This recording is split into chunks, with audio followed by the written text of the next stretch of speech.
Meus prezados irmãos, minhas prezadas irmãs, inicialmente solicitamos a gentileza de colocarem os telefones celulares no modo silencioso e vamos dar início aos nossos estudos evangélicos e doutrinários desta noite, nesta que será a última reunião desses moldes do ano que estamos encerrando aí em 2023, e o faremos aqui como os irmãos e as irmãs verificarão, exaltando a figura do nosso Senhor Jesus. Pai nosso que estais nos céus, santificado seja o vosso santo nome. Venha a nós o vosso reino, seja feita a vossa vontade, aqui na terra como em todo o universo. O pão nosso de cada dia nos dai hoje. Perdoai as nossas dívidas, assim como perdoamos os nossos devedores. Não nos deixeis cair em novas faltas, livrai-nos do mal, pois que vossos são o reino, o poder, a majestade, a glória, para todo sempre, que assim seja. E em nome de Deus, de Jesus, nosso mestre amado, de Paulo de Tarso, patrono da nossa casa de oração, estudo e trabalho, dos nossos amigos e benfeitores espirituais, nós estamos iniciando os nossos estudos doutrinários e evangélicos na santa e bendita paz do Senhor, que assim seja. Do capítulo de número 1, o item de número 4, o capítulo Eu não vim destruir a lei. Informações, afirmações de Jesus. O item número 4 é um comentário de Allan Kardec, em que ele diz o seguinte a respeito do papel do nosso Senhor Jesus Cristo aqui na terra. O papel de Jesus não foi o de um simples legislador moralista, tendo por exclusiva autoridade a sua palavra. Cabia-lhe dar cumprimento às profecias que lhe anunciaram o advento, ou seja, a chegada. A autoridade lhe vinha da natureza excepcional do seu espírito e da sua missão divina. Ele viera ensinar aos homens que a verdadeira vida não é a que transcorre na terra, e sim a que é vivida no reino dos céus. Viera ensinar-lhes o caminho que a esse reino conduz, os meios de eles se reconciliarem com Deus e de pressentirem esses meios na marcha das coisas por vir, para a realização dos destinos humanos. Entretanto, não disse tudo, limitando-se a respeito de muitos pontos a lançar o germe de verdades que, segundo ele próprio declarou, ainda não podiam ser compreendidas.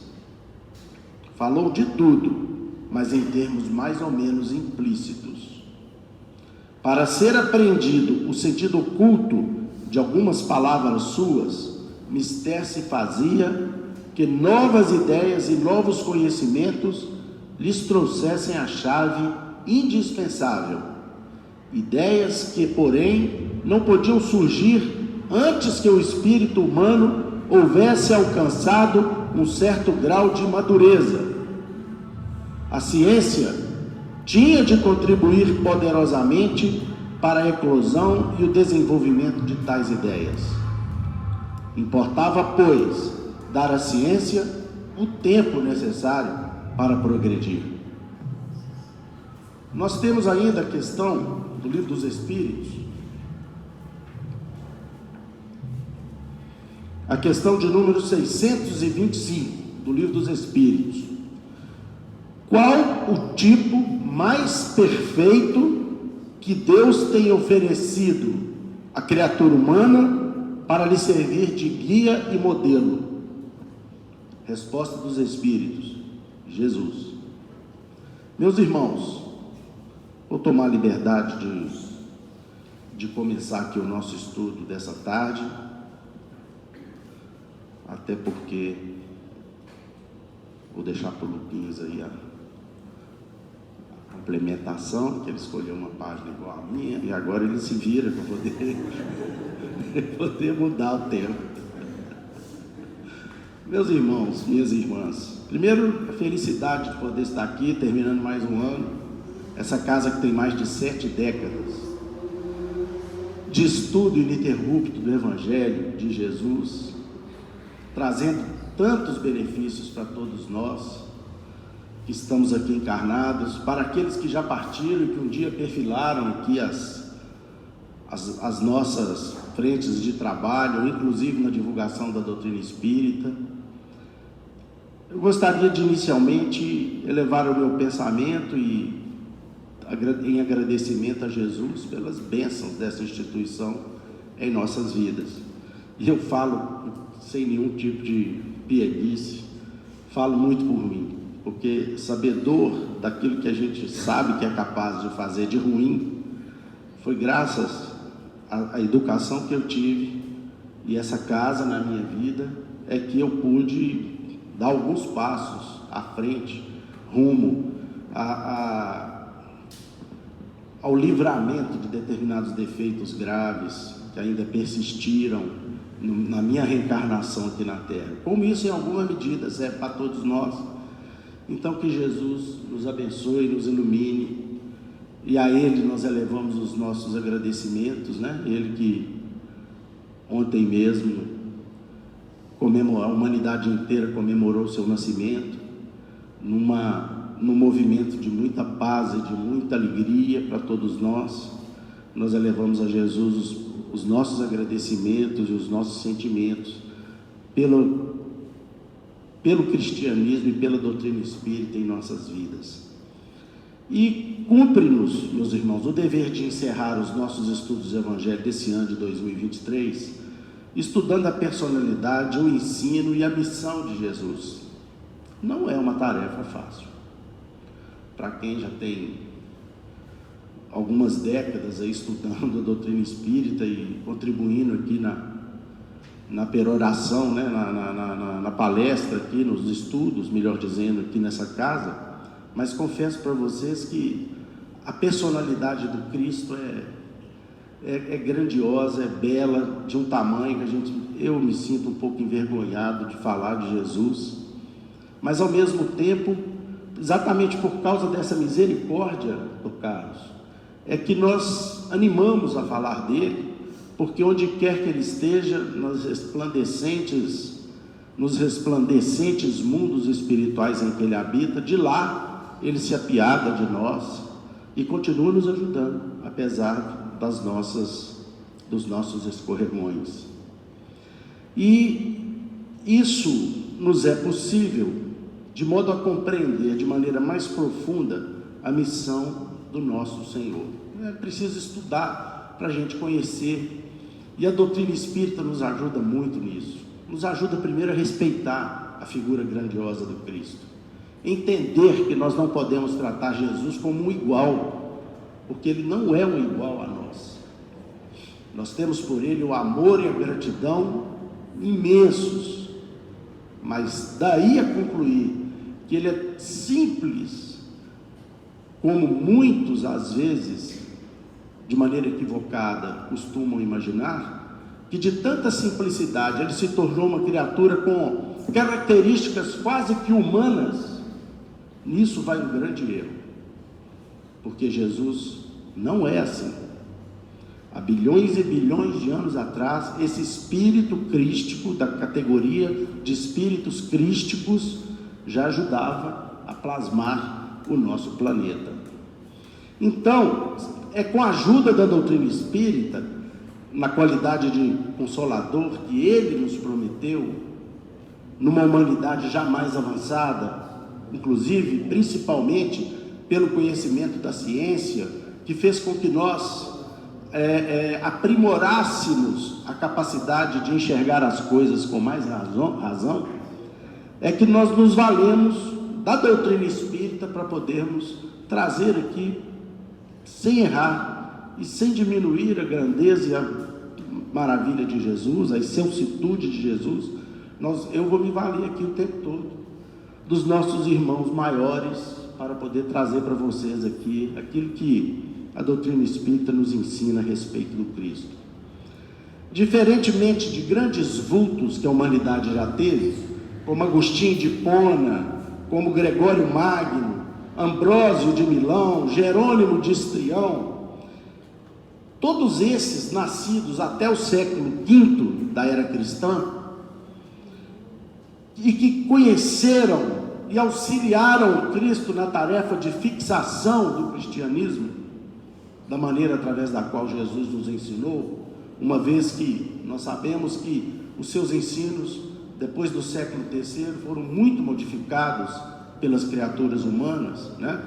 A ponto mesmo de se tornar em alguns aspectos, uma doutrina que era totalmente distante daquilo que Jesus nos trouxe. Nós tivemos então esses irmãos, e aqui eu ressalto a figura de Agostinho de Hipona, né? Que tiveram a missão de trazer o cristianismo para o seu leito natural, né?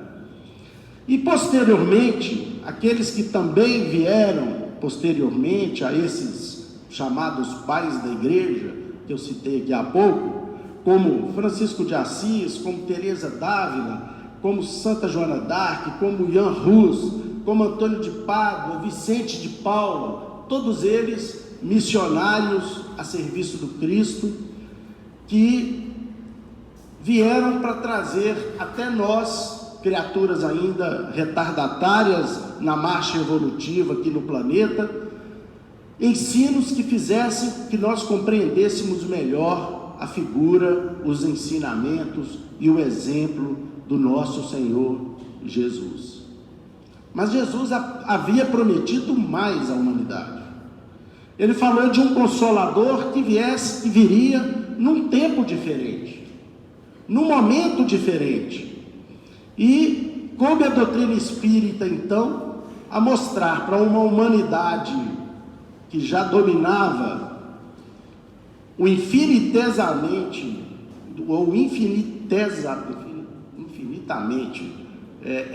pequeno, como a divisão do átomo, como até indo nas grandezas dos cosmos que a cosmonáutica, a astronáutica nos proporcionaram. De modo que esses irmãos, falando para uma humanidade já diferente em conhecimento, nos trouxeram então algumas informações a respeito da personalidade do Cristo, para que nós tenhamos a noção, especialmente nós espíritas, tenhamos a noção exata de que ser é este que está à frente da governadoria espiritual do nosso planeta.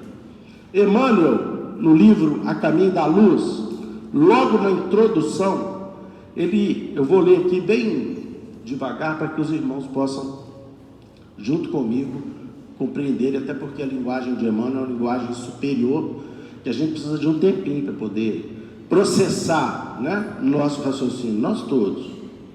Na tela mágica dos nossos estudos, destacam-se esses missionários que o mundo muitas vezes crucificou na incompreensão das almas vulgares, mas em tudo e acima de todos irradia-se a luz desse fio de espiritualidade que diviniza a matéria, encadeando o trabalho das civilizações e, mais acima, ofuscando o ecrã, ou seja, as telas através da qual nós vemos nossas imagens e criações, né? Então, ofuscando as nossas imagens pessoais, ou mesmo das civilizações humanas, das nossas observações e dos nossos estudos, porque ele está acima de tudo isso, né?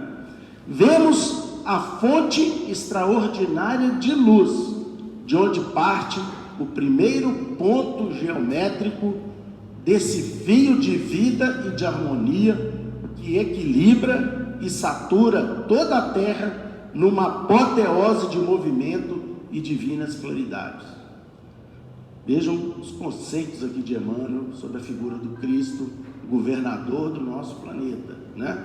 Continua Emmanuel: nossos pobres olhos não podem divisar particularidades nesse deslumbramento, mas sabemos que o fio de luz e da vida está nas suas mãos. Então, pessoal, repetindo aqui, o fio de luz e da vida aqui na Terra, tal qual ela está organizada, está nas mãos do Cristo, interpretando a vontade de Deus, porque no comentário do Livro dos Espíritos, nós vamos ver os Espíritos dizendo a Kardec que a divindade estava presente em seu espírito, porque ele agia em nome de Deus aqui na Terra. E é ele quem sustenta, prestem bem atenção, meus irmãos, nessa frase, é ele quem sustenta todos os elementos ativos e passivos da existência planetária. No seu coração augusto e misericordioso está o verbo do princípio. Um sopro de sua vontade pode renovar todas as coisas, e um gesto seu pode transformar a fisionomia de todos os horizontes terrestres. Passaram as gerações de todos os tempos com as suas inquietações e angústias. As guerras ensanguentaram o roteiro dos povos nas suas peregrinações incessantes para o conhecimento superior. Caíram os tronos dos reis, esfacelaram-se coroas milenárias. Os príncipes do mundo voltaram ao teatro de sua vaidade orgulhosa na vestimenta humilde dos escravos. E em vão, os ditadores que conclamaram e conclamam ainda, esse livro foi editado, né, foi publicado no ano de 1938, véspera da Segunda Guerra Mundial, que se iniciou em setembro de 1939. Então Emmanuel fala: os príncipes do mundo, e em vão os ditadores conclamaram e conclamam ainda os povos da terra para o morticínio e para a destruição. O determinismo do amor e do bem é a lei de todo o universo, e a alma humana emerge de todas as catástrofes em busca de uma vida melhor. Só Jesus não passou na caminhada dolorosa das raças, objetivando a dilaceração de todas as fronteiras para o amplexo, ou seja, o abraço universal. Ele é a luz do princípio, e nas suas mãos misericordiosas repousam os destinos do mundo. Seu coração magnânimo é a fonte da vida para toda a humanidade terrestre. Sua mensagem de amor no Evangelho é a eterna palavra da ressurreição e da justiça, da fraternidade e da misericórdia. Todas as coisas humanas passaram, e todas as coisas humanas se modificarão. Ele, porém, é a luz de todas as vidas terrestres, inacessível ao tempo da destruição. Enquanto falamos da missão do século XX, contemplando os ditadores da atualidade que se arvoram em verdugo das multidões, cumpre-nos voltar os olhos súplices para a infinita misericórdia do Senhor, implorando-lhe paz e amor para todos os corações. Continua Emmanuel aqui no livro, falando da gênese planetária. Mas eu vou deixar essa parte para o Lucas, para que ele possa dar sequência nisso. Afinal, eu sou tio, padrinho dele, tem que deixar ele, não posso ofuscar aí o estudo que ele trouxe aí, com certeza, com muito preparo. Mas então, meus caríssimos irmãos, nós vamos ver que é por essa razão que Kardec nos ensina que Jesus não foi um simples legislador moralista. Jesus não trouxe aqui na Terra mais uma religião, ele não inaugurou, não fundou mais uma religião, como muitos imaginam. Na realidade, ele trazia uma missão divina, como dito aqui pelos Espíritos a Kardec, e como dito aqui há pouco por aquele que, além de fazer parte da falange do Espírito de Verdade, foi o diretor espiritual e coordenador da tarefa mediúnica do maior médium contemporâneo que já passou aqui na Terra, que foi o nosso irmão Francisco Cândido Xavier. É Emmanuel que diz que ele tem uma missão divina. É Emmanuel que nos mostra que em suas mãos estão enfeixados os destinos do nosso planeta, e que, como governador, ele sabe perfeitamente aquilo que de fato nós precisamos, e nos traz muita alegria e tranquilidade sabermos que o Cristo está no absoluto controle do nosso mundo. O mundo não está jogado às traças, o nosso planeta não está jogado a uma troca, como se andasse ou navegasse como uma nau sem rumo. O Cristo tem absoluto controle deste mundo que há bilhões de anos atrás, dizem que 4,5 bilhões de anos atrás, ele ajudou a plasmar, logo que a bola de fogo desprendeu-se de uma nebulosa e começou a formar os primeiros sintomas da vida, as manifestações da vida aqui no planeta. Ele veio nos mostrar a verdadeira vida, que é a vida espiritual, e ele fez questão de vir aqui, e o Lucas vai nos mostrar daqui a pouco, não vou aqui dar um spoiler, mas pouquíssimas foram as vezes que espíritos da categoria de Jesus se reuniram aqui no nosso pé, próximo ao nosso mundo, e ele fez questão de, numa dessas oportunidades, vir aqui até nós, para poder trazer à humanidade a sua presença, a sua influência, a sua palavra e os seus exemplos. Não dá nem para imaginar o trabalho grandioso que o Cristo teve que empreender para poder descer das magnificências onde ele habita e vir até o mundo com tantas trevas ainda, com tanta ignorância, com tanta covardia, com tanta crueldade como era o nosso mundo no tempo em que Jesus aqui esteve. E ele veio e cumpriu a missão que Deus lhe confiou.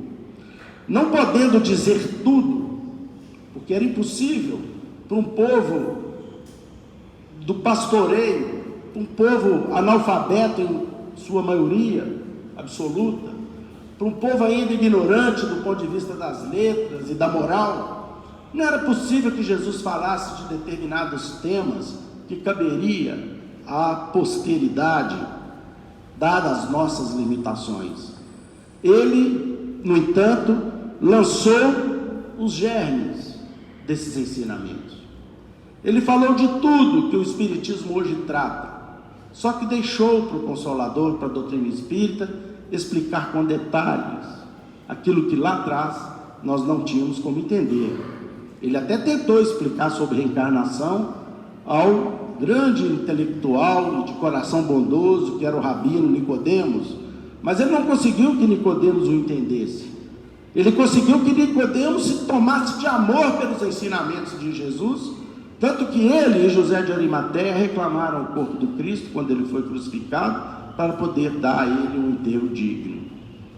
Mas ele não conseguiu compreender a saga do Espírito ao reencarnar em diversas oportunidades aqui na Terra.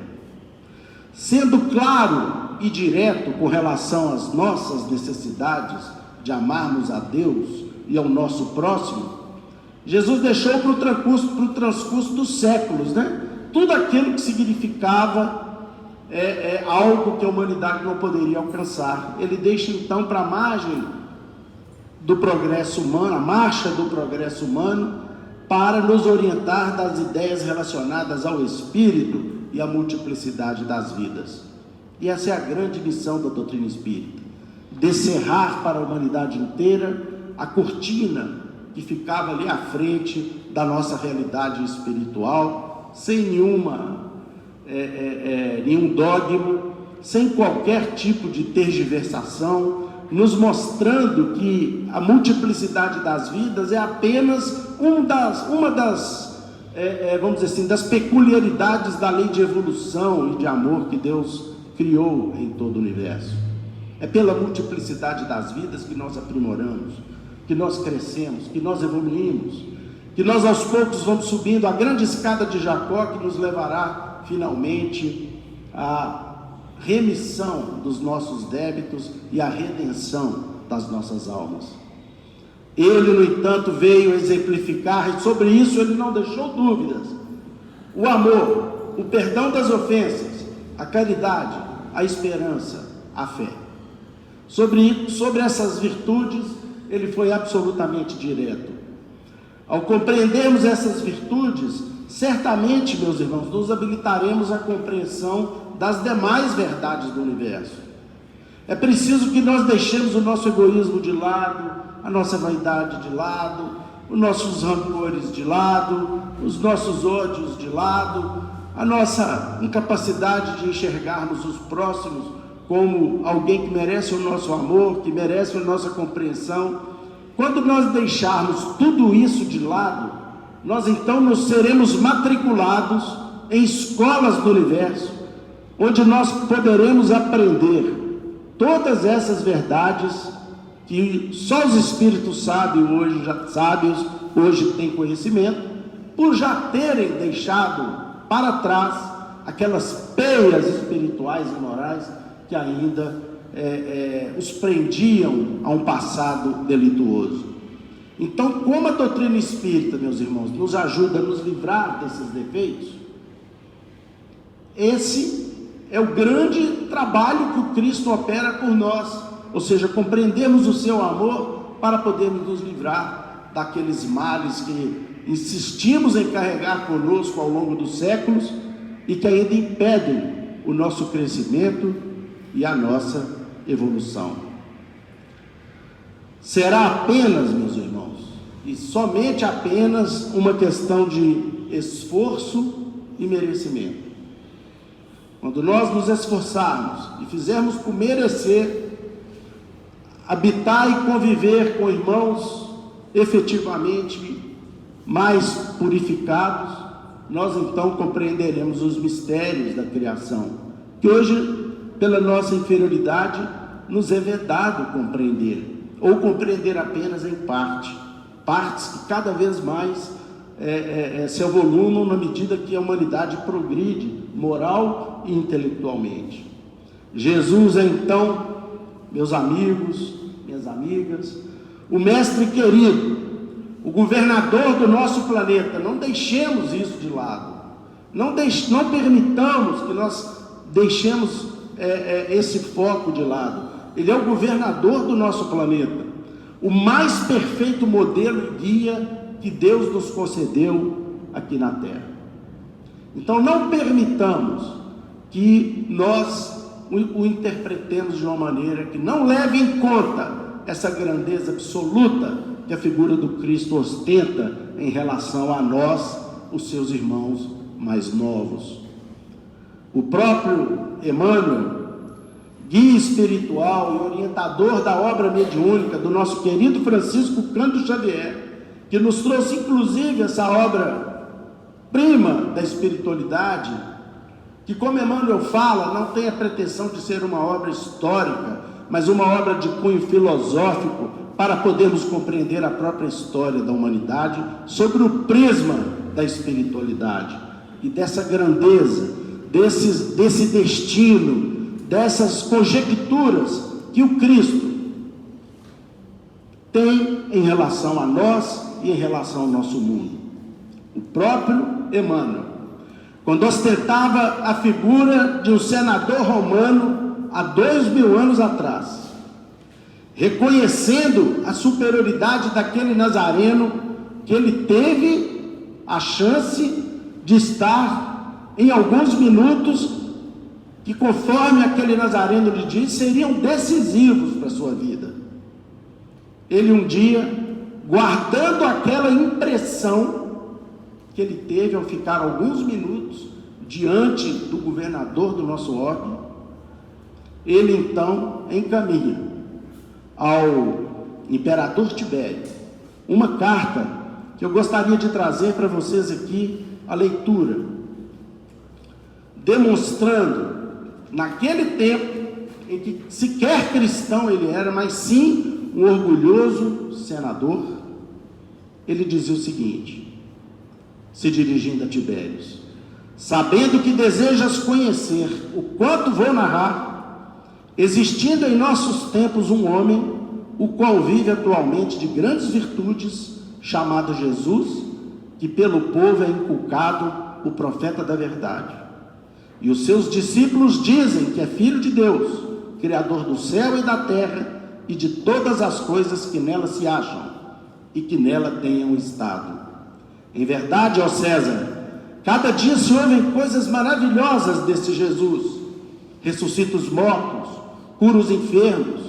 Em uma só palavra, é um homem de justa estatura, e é muito belo no aspecto, e há tanta majestade em seu rosto, que aqueles que o veem são forçados a amá-lo ou a temê-lo.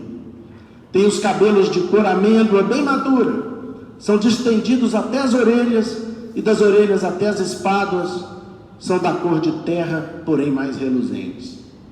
Tem no meio de sua fronte uma linha separando os cabelos, na forma em uso dos nazarenos. O seu rosto é cheio, o aspecto é muito sereno, nenhuma ruga ou mancha se vê em sua face, de uma cor moderada. O nariz e a boca são irrepreensíveis, a barba é espessa, mas semelhante aos cabelos, não muito longa, mas separada pelo meio, e seu olhar é muito afetuoso e grave, tem nos olhos expressivos e claros, e o que surpreende é que resplandecem no seu rosto como os raios do sol. Porém ninguém pode olhar fixo o seu semblante, porque quando resplende, apavora, e quando ameniza, faz chorar, faz-se amar, e é alegre com gravidade. Disse que nunca ninguém o viu rir, mas antes o viu chorar. Tem os braços e as mãos muito belos. Na palestra, contenta muito, mas o faz raramente, e quando dele se aproxima, verifica-se que é muito modesto na presença e na pessoa. É o mais belo homem que se possa imaginar, muito semelhante à sua mãe, a qual é de uma rara beleza, não tendo jamais visto por essas partes uma mulher tão bela. Porém, se a majestade tua, ó César, deseja vê-lo, como no aviso passado escreveste, dá-me ordens, que não faltarei de mandá-lo o mais depressa possível. De letras, faz-se admirar de toda a cidade de Jerusalém. Ele sabe de todas as ciências e nunca estudou nada. Ele caminha descalço, sem coisa alguma na cabeça. Muito se ri vendo assim, porém, na sua presença, falando com ele, tremem e admiram. Dizem que um tal homem nunca fora ouvido por estas partes. Em verdade, segundo me dizem os hebreus, não se ouviram jamais tais conselhos de grande doutrina como ensina este Jesus. Muitos judeus o têm como divino, e muitos me querelam, ou seja, me indagam, afirmando que é contra a lei de tua majestade. Eu sou grandemente molestado por esses malignos hebreus. E conclui aqui Emmanuel, no caso, o senador Publio Lentulus. Disse que esse Jesus nunca fez mal a quem quer que seja, mas ao contrário, aqueles que o conhecem e com ele têm praticado, afirmam que ter dele recebido grandes benefícios e saúde. Porém, a tua obediência, César, estou prontíssimo. Aquilo que tua majestade ordenar será cumprido. Vale da majestade tua, fidelíssimo e obrigadíssimo. Publio Lentulus, presidente da Judéia, Lindisione, sétima, nona secunda. Isso foi encontrado num arquivo de um duque lá em Roma, essa carta, e as análises que foram feitas chegaram à conclusão de que ela é veraz. E nós não duvidamos pelo seu conteúdo, né? Pela grandiosidade da descrição que feita por Emmanuel, uma criatura séria, muito embora um romano ainda vaidoso, o que o custou, né? enormemente, como sabemos, na leitura magnífica do livro Há 2000 anos, onde ele aparece como o grande protagonista. E nós vamos aqui, meus irmãos, mesmo passando 2 minutos, encerrar aqui a nossa preleção, relembrando aqui também uma pequena, uma rápida poesia. Não é bem uma poesia, mas o autor intitulou-a como poesia. Então nós, sendo fiéis, vamos relê-la aqui, a poesia suave de Jesus. É rapidinho, Lucas. O Evangelho de Jesus é um poema à simplicidade. Não requer explicações metafísicas, ou seja, complexas, elaboradas, nem elasticidade filosófica para entendê-lo. Olhai as aves do céu, não semeiam nem ceifam, mas nosso Pai Celestial as alimenta. Esta é a lição do desprendimento. Aquele que põe a mão no arado e olha para trás, não está apto ao reino de Deus. Esta é a lição da perseverança. Aquele que estiver sem pecado, que atire a primeira pedra. Esta é a lição da autoanálise. Quando fordes convidados para um banquete, senta no último lugar. É a lição da humildade. Aquele que quer ser o maior, que seja o que mais serve. É a lição da caridade. Vinde a mim, todos vós que estáis aflitos e sobrecarregados, que eu vos aliviarei. É a lição do acolhimento. Aprendei de mim, que sou manso e humilde de coração. É a lição da delicadeza. Reconcilia-te com teu inimigo, enquanto estás a caminho com ele. Esta é a lição do perdão.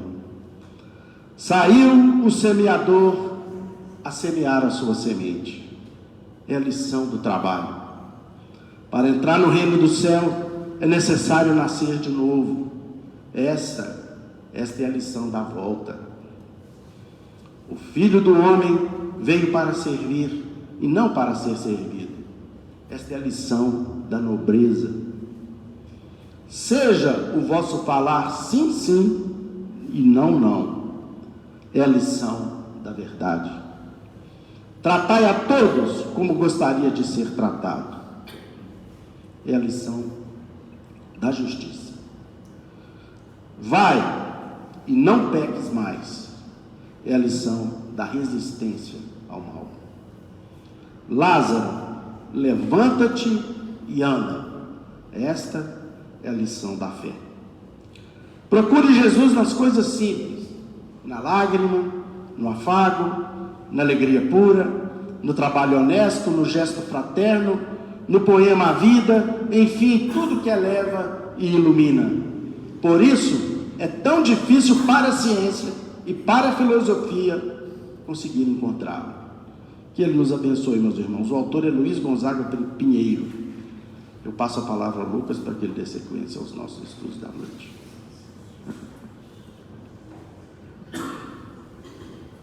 Meus caros irmãos, boa noite a todos.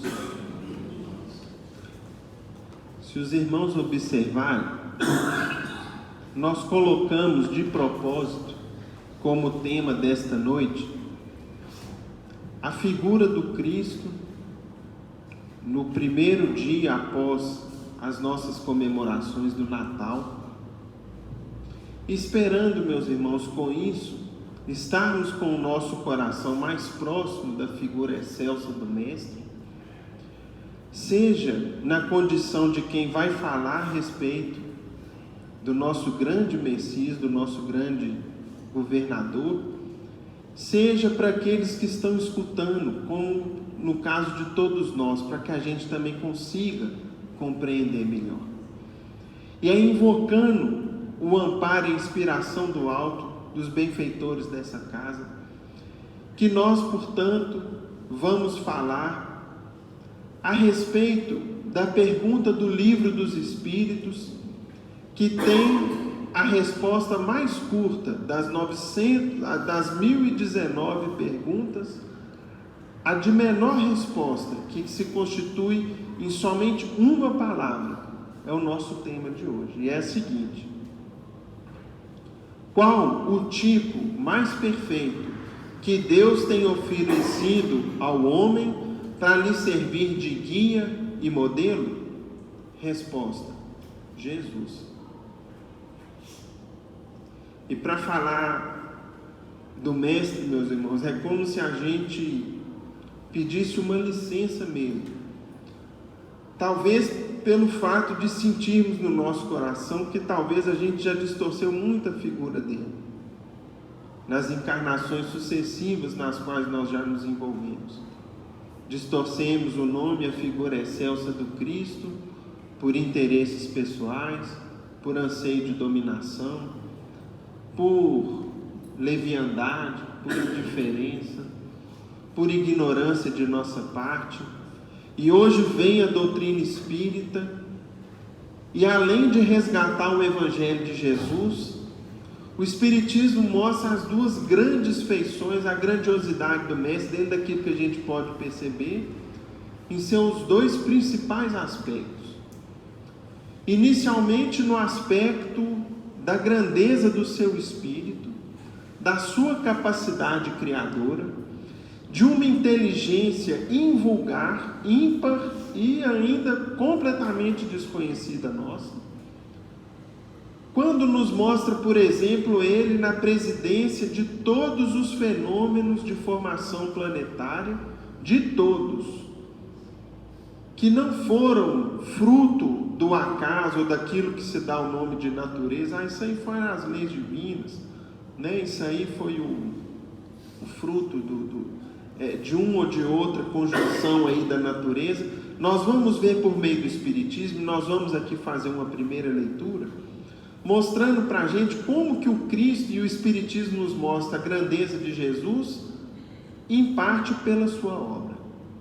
E vamos lá então ver esse primeiro aspecto da grandeza do Mestre, no primeiro capítulo do livro O Caminho da Luz.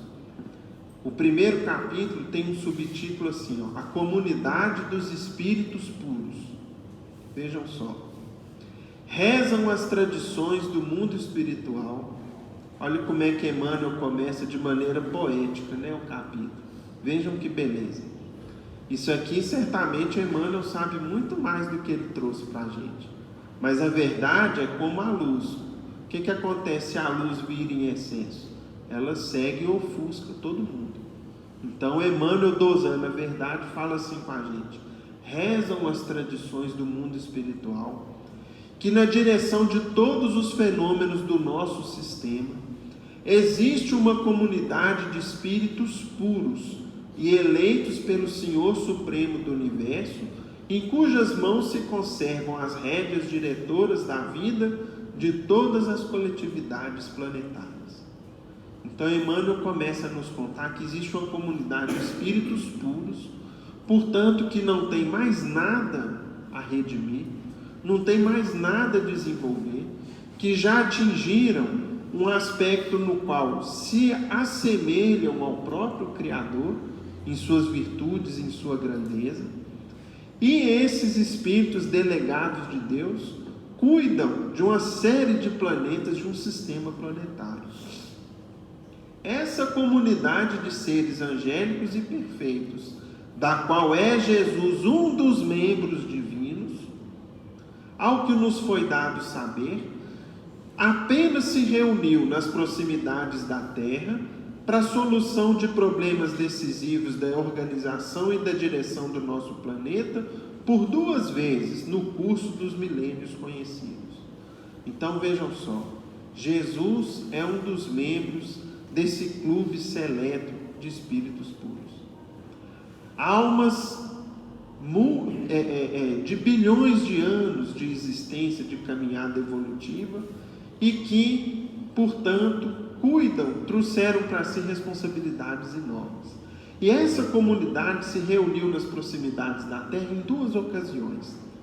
A primeira, quando o orbe terrestre se desprendia da nebulosa solar, a fim de que se lançassem no tempo e no espaço as bases do nosso sistema e o início da vida na matéria em ignição. Então, meus irmãos, segundo a ciência nos indica hoje, O nosso planeta tem mais ou menos 4 bilhões e meio de anos. Naquela oportunidade, uma comunidade de espíritos puros, entre eles o próprio Cristo, reuniu-se naquele pedaço de massa incandescente que se desprendeu do Sol e que viria a ser no futuro uma nova morada divina, a nossa morada atual. E naquela ocasião Jesus já estava ali presente. E a segunda, quando se decidia a vinda do Senhor à face da terra, trazendo à família humana a lição imortal de seu evangelho de amor e redenção. Então vejam só, qual a primeira noção de grandeza do Cristo?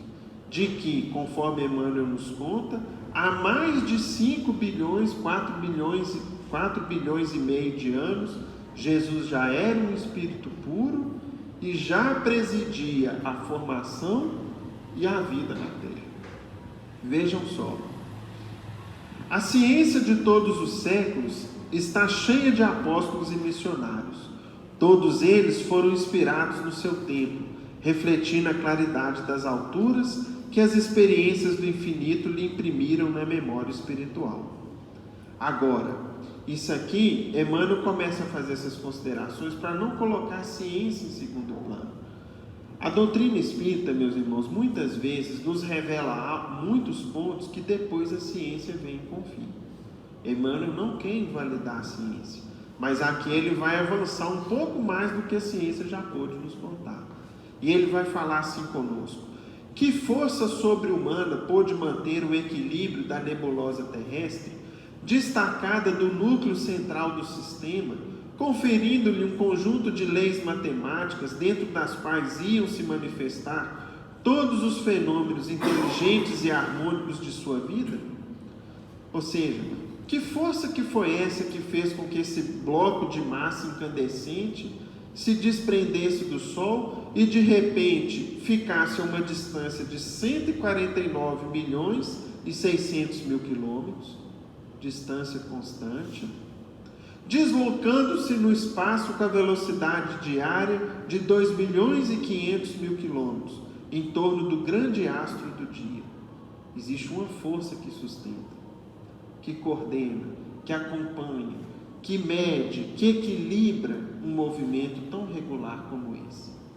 E aí ele continua nos dizendo o seguinte: o trabalho do Cristo. Vejam só, meus irmãos, que interessante. Ele vai falar em seguida da formação da Lua, do nosso satélite natural, e com toda a importância que a Lua tem no equilíbrio da vida na Terra, no equilíbrio das estações, nos ciclos da natureza. Muito disso que a gente ainda não conhece. Alguns povos antigos tinham noção da influência da Lua e da importância dela. Por exemplo, só para citar um exemplo importantíssimo, qual que é um papel que a Lua tem e a gravidade que ela exerce sobre a Terra? A formação das marés nos oceanos. Não fosse a presença da Lua, nós não teríamos os movimentos cíclicos de marés e, portanto, a movimentação contínua das águas dos oceanos. Imagine se os oceanos fossem grandes massas de água parada. O que seria da vida na Terra, né? Só por aí a gente já faz uma noção. E fora muitos outros pontos da importância do nosso satélite, né, que o Cristo formou. E aí ele vai continuar dizendo assim, ó: ele havia vencido todos os pavores das energias desencadeadas, operou a escultura geológica do orbe terreno.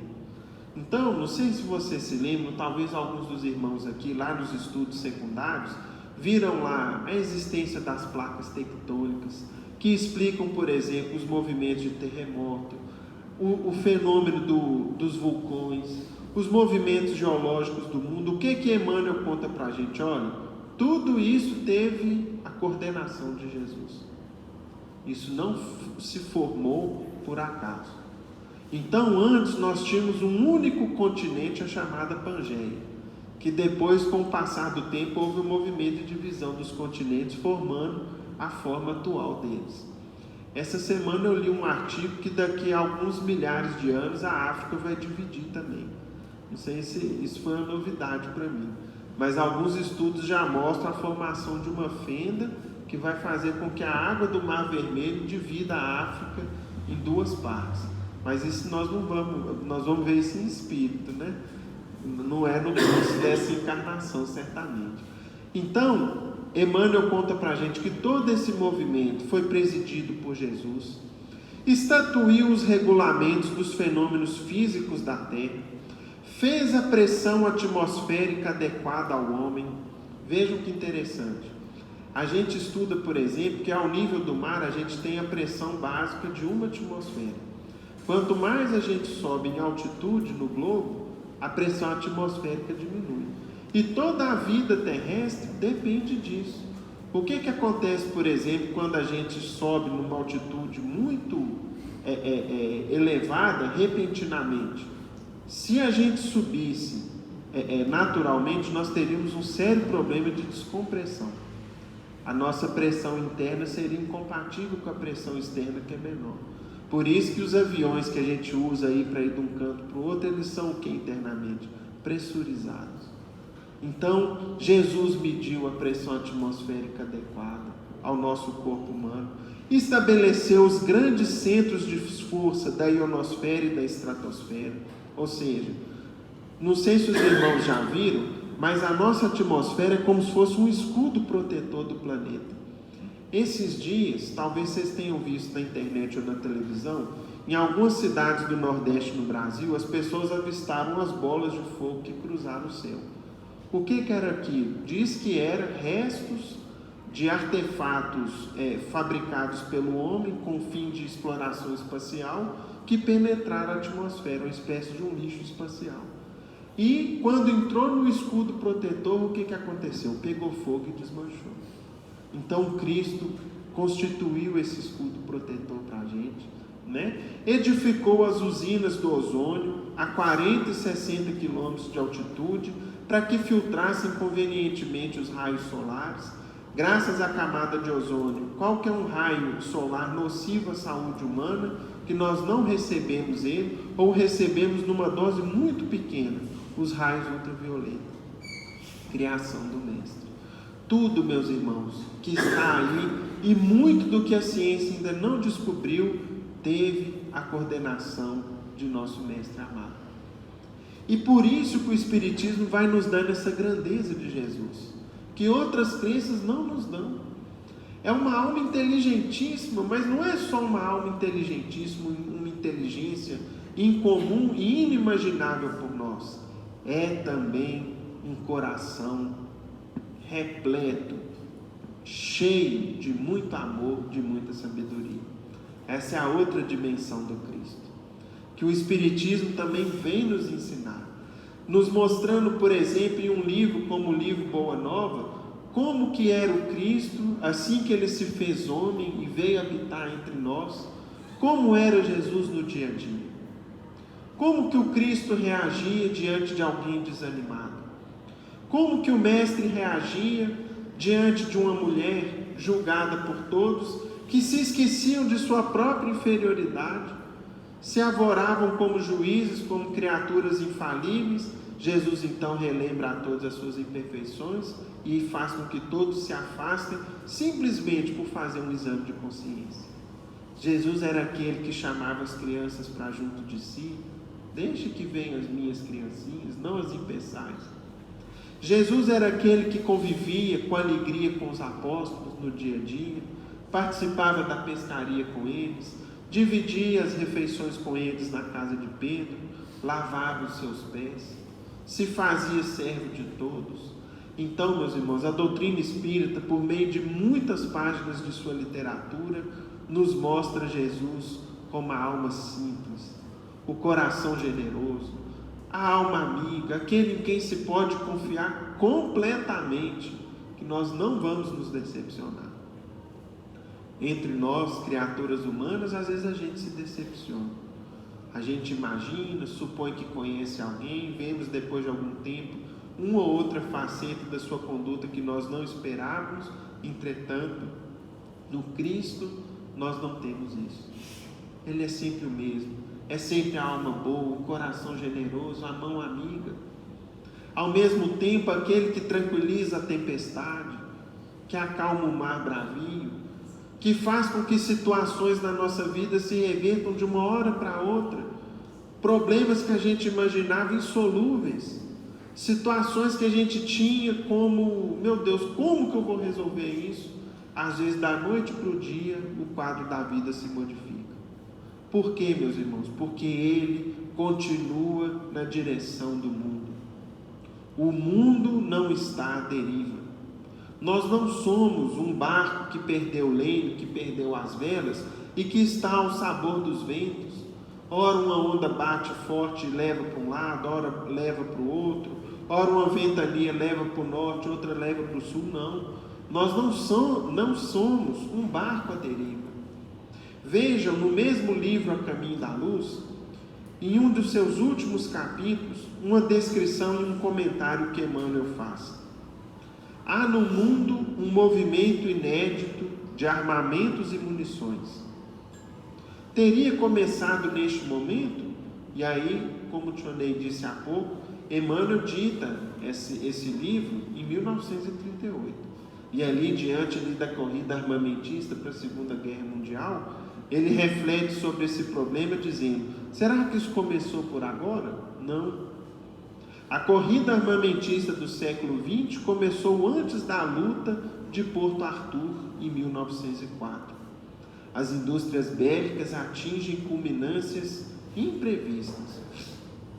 E, infelizmente, meus irmãos, a gente ainda observa isso.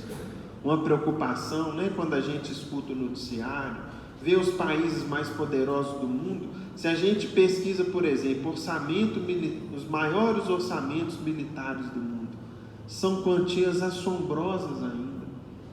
Quanto a humanidade ainda gasta para se proteger de si mesma.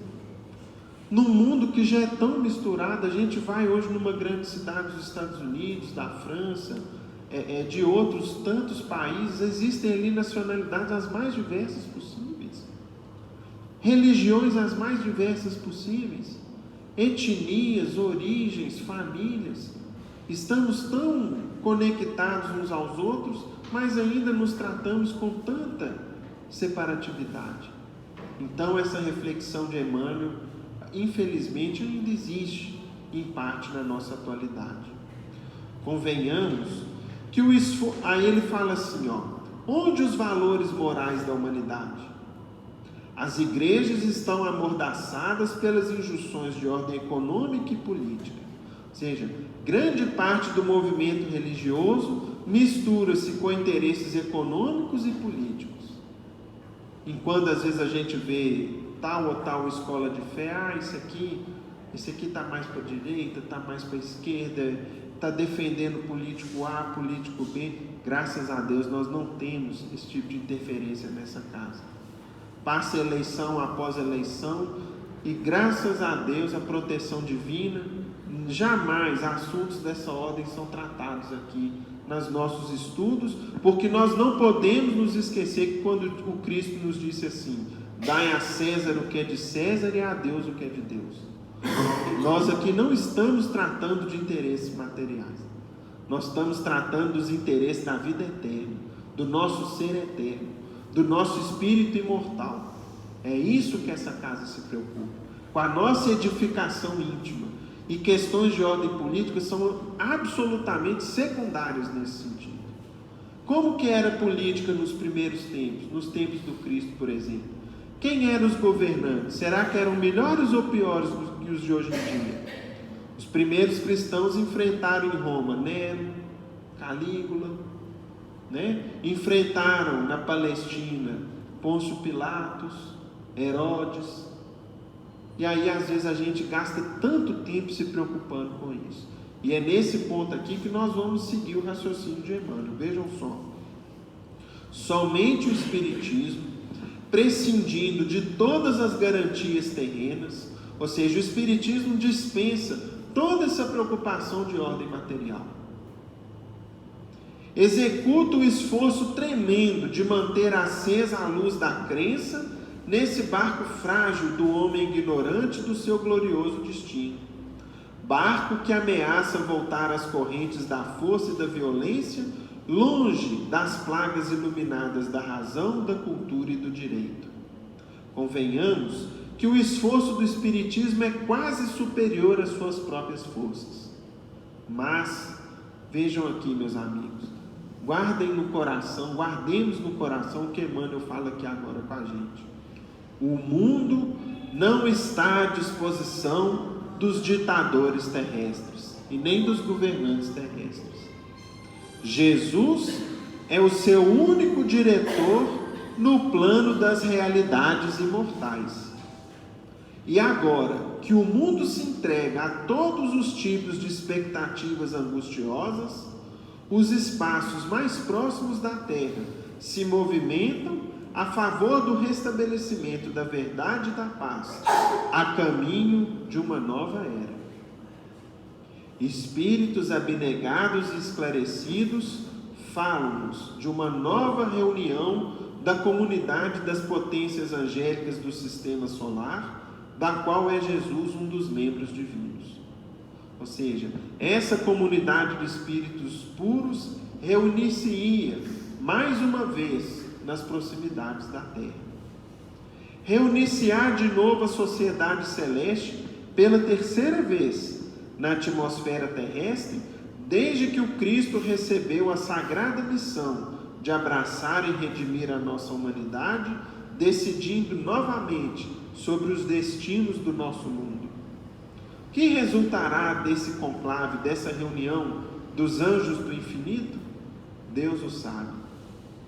Nas grandes transições do século que passa, aguardemos o seu amor e a sua misericórdia. Então, meus irmãos, como Jesus fala conosco no Evangelho: não se turbe o vosso coração. Crede em Deus, crede também em mim. Há muitas moradas na casa de meu Pai. Então, Jesus segue dizendo o seguinte: eu estou no comando. Tudo que a gente tem visto por aí, um ou outro movimento para um lado, para o outro, um ou outro extremismo, episódios de violência, situações lamentáveis, tudo isso tem um fim próximo. E aí vem o grande convite do Cristo, que é o seguinte: vocês estão preparados para a nova era? Para o novo tempo que se avizinha e que chega? Ou seremos daqueles espíritos que não terão direito de viver esse novo tempo no nosso planeta? Qual que é o ingresso para isso? Um coração renovado, meus irmãos. Todos nós temos um passado dificílimo. Todos nós, sem exceção. Mas não é isso que o Cristo vai considerar. O Cristo vai considerar a nossa sincera disposição de viver de maneira diferente, de recomeçar, de ter um novo caminho, uma nova trajetória. O que Paulo fez antes de tornar-se cristão? Foi o principal condutor do movimento de perseguição aos cristãos. Foi um dos responsáveis pela morte do primeiro mártir do cristianismo. Entretanto, depois que tornou-se cristão, de muito sofrer, qual o trabalho que ele empreendeu? Quem foi Públio Lentulus, conforme nos narram os romances espíritas há 2000 anos, 50 anos depois? Na encarnação anterior à de Públio Lentulus, na qualidade de senador, ele havia sido Públio Lentulus Sura, um dos participantes de uma conspiração no tempo da República Romana, chamada Conspiração Catilina, de Sérgio Catilina, na qual os inimigos eram duramente perseguidos e mortos. E ele tinha um sonho de vez em quando, que é narrado no primeiro capítulo do livro há 2000 anos, no qual ele se lembrava dele comandando várias sentenças de morte, perseguindo as pessoas, e aquilo vinha como um pesadelo para ele, e ao mesmo tempo um chamamento assim: olha, você precisa mudar. Você precisa mudar, porque do contrário, você prepara para o sofrimento que você vai receber. E ele sonhou aquilo antes de ir para a Palestina. Foi para a Palestina levado principalmente por uma enfermidade da filha, que era a Flávia, que adquiriu a hanseníase, a época chamada lepra, incurável, e foi sugerido que fosse a Palestina como um clima mais favorável para se curar, até o dia em que ele se encontra pessoalmente com Jesus. A pedido da mulher dele, de Lívia, e Jesus fala: Públio, você tem um minuto glorioso na sua vida. Ou você dobra seu joelho agora, deixa o seu orgulho, a sua vaidade de lado, ou do contrário, você prepara, porque a dor vai vir a galope. E assim é conosco, meus amigos. Todos nós, às vezes, muitas vezes temos esse minuto glorioso na nossa vida, no qual a gente recebe um convite, uma advertência, o seguinte: Lucas, acorda, meu filho, cuidado com o que você está fazendo, sai desse caminho, muda, você não está vendo para que direção que você está indo? E assim acontece comigo e com cada um de nós. Esse minuto glorioso às vezes se repete. Agora, quando a gente decide manter o velho homem, aí vem o sofrimento. E aí vocês vejam depois no livro Há 2000 anos o que Públio passou. A gente sente e chora quando lê o livro, porque ele viu, por exemplo, a esposa dele, que era uma mulher pura e tão nobre, uma criatura, uma companheira ideal da vida dele, era a alma gêmea dele, sendo sacrificada no circo, num dia em que ele seria homenageado. Ou seja, no seu dia de glória terrena, o seu desastre moral e emocional e sentimental. Então, meus irmãos, é como Cristo também diz no Evangelho: que adianta ganhar o mundo todo e perder a si mesmo? E todas essas frases do Evangelho, como o Tionei leu há pouco aqui, quando ele encerrou a participação dele, são frases inesquecíveis para nós. Tudo isso vem na nossa mente o tempo todo, e deve ser assim, para que a gente sempre se lembre do caminho do Evangelho, que é o caminho da paz, da alegria e da felicidade, que nós vamos construindo de pouco em pouco. Que Jesus nos ampare e nos abençoe a todos.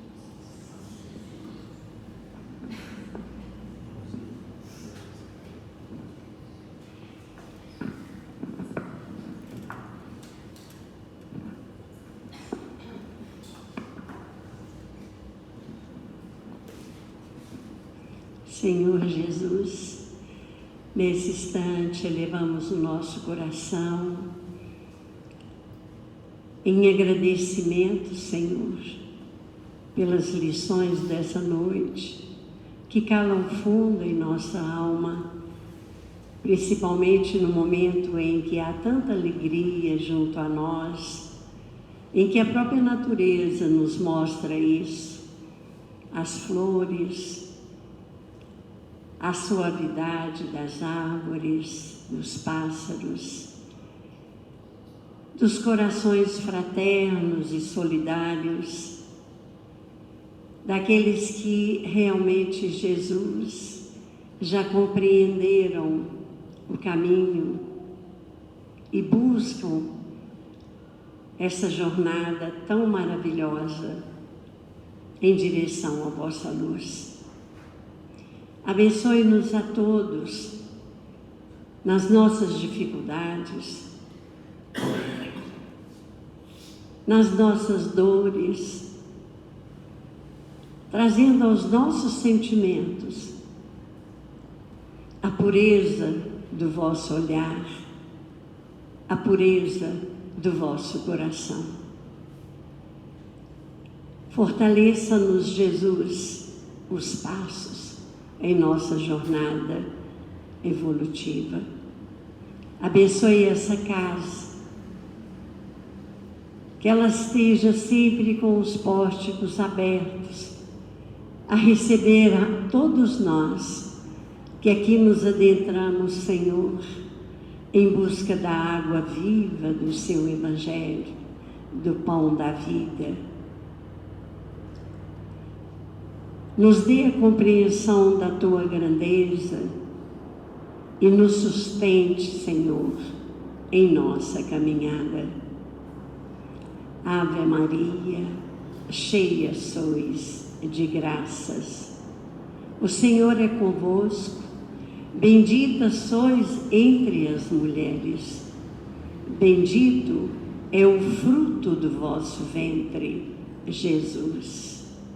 Santa Maria, Mãe de Jesus, rogai a Deus por nós, pecadores, encarnados e desencarnados, hoje, agora e sempre. E que possamos, Jesus, iniciar um ano novo, cheio de ânimo, de boa vontade, para que assim consigamos trilhar esse caminho onde a tua verdade e a tua luz brilham sempre. Que assim seja.